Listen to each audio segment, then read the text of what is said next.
William Samoei Ruto is making gravest mistakes in his presidency, sending his troops to harass Gachagua, to summon Gachagua. Now, NCIC has summoned Rigathi Gachagua, and this.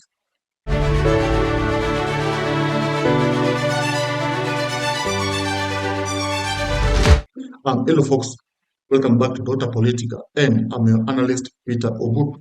So, of course, Kenya's political landscape is on fire, and actually, the biggest threat to William Samoei Ruto is none other than his ex-deputy Rigathi Gachagua, who is, of course, taking the political field by storm. And actually, William Ruto is making mistakes by, of course, attacking Gachagua, forgetting that he is adding sympathy votes to Rigathi Gachagua. NCIC, summoning Gachagua over the claims Gachagua made that if Ruto steals or rigs the next elections, post-election violence that was witnessed in 2007 will be just a Christmas party because the country will witness the worst chaos. Of course, this was a warning to William Ruto that don't rig this election because if you do so, Gen Zs, the whole country, will be against you. And based on what happened last year, the Gen Z revolution, where we saw young people, invading parliament, we saw the Gen Zs, what they did. And Gachagua was trying to caution the government, Ruto in particular.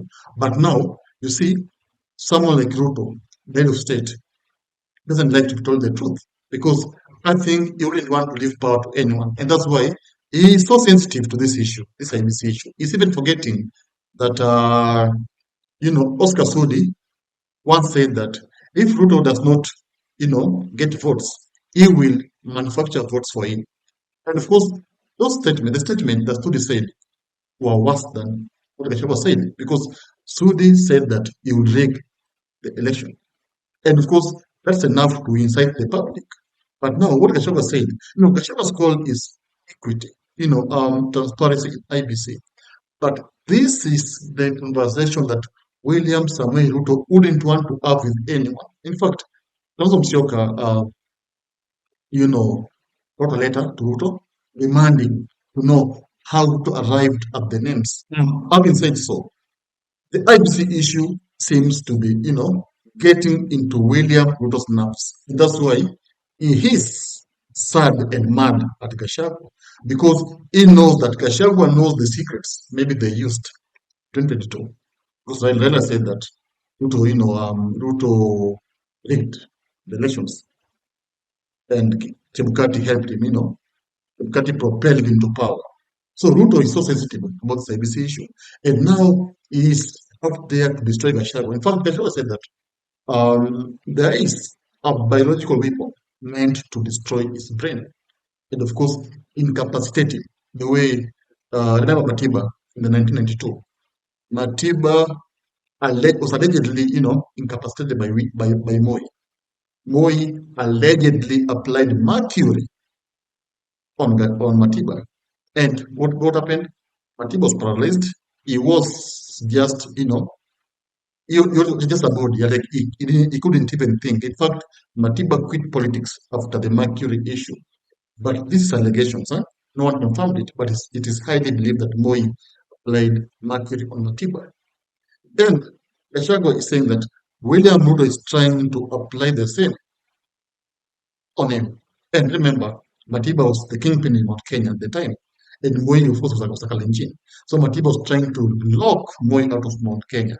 The same thing is happening. History always repeats itself. Huh? And the same thing is happening right now. Gachagua is locking Ruto out of Mount Kenya. And remember, any candidate would dream to have votes for Mount Kenya because Mount Kenya has always been a backbone for all elections in Kenya. Historically, if you have Mount Kenya support, you are standing 80% chance of becoming the president of Kenya. And that's where the pain is. Ruto can't stomach the fact that Gachagua is stopping him from getting votes for Mount Kenya. And this is the genesis of the beef. And I'm telling you what, we are headed to the biggest, drama in Kenya. And these two people, these former allies, will actually face each other in a bad light. And now, this is just the beginning. So tell me, do you think Ruto's is is diminishing his chances of winning the re-election by, of course, arresting Gachagua? And my advice to Ruto is that he should now, try to bring Gachagua back to his camp if he can. Yeah, because letting Gachagua will only, derail his chances of becoming of re-election. But bringing back Gachagua back to his camp will actually hard him, give him 90% chance of re-election. And now, the fact that Gachagua is not with Ruto is a stressed man. In fact, the only hope yes now is Raila Amolo Odinga. If Raila ships out, Ruto will be left an orphan, yatima, politically. So the only hope yes now is Raila Amolo Odinga. That's why you see he's been making trips with Nyanza. He's not trying to, of course, lure Nyanza people to his voting basket. And of course, he's someone managing, but he can manage it only if Raila is with him. But if Raila refuses and says, no, I'm not with you, I'm going to vie or I am going to, have a candidate in my ODM party, then Ruto will be done. In fact, he will be defeated early in the morning. And that's what Gachagua is going to use. Gachagua is praying that Ruto and Raila Odinga should part ways so that Gachagua can easily, sway him on Kenyan votes against Ruto. Tell me, do you think that William Ruto will be a one-term president? That's the question I think every Kenyan would want to know. Do you think Ruto will not win the re-election? Because what's happening right now is trying to prepare the re-election. And the only obstacle he has is Gachagua. That's why we are seeing all these elimination tactics. Comment there and of course tell me to think.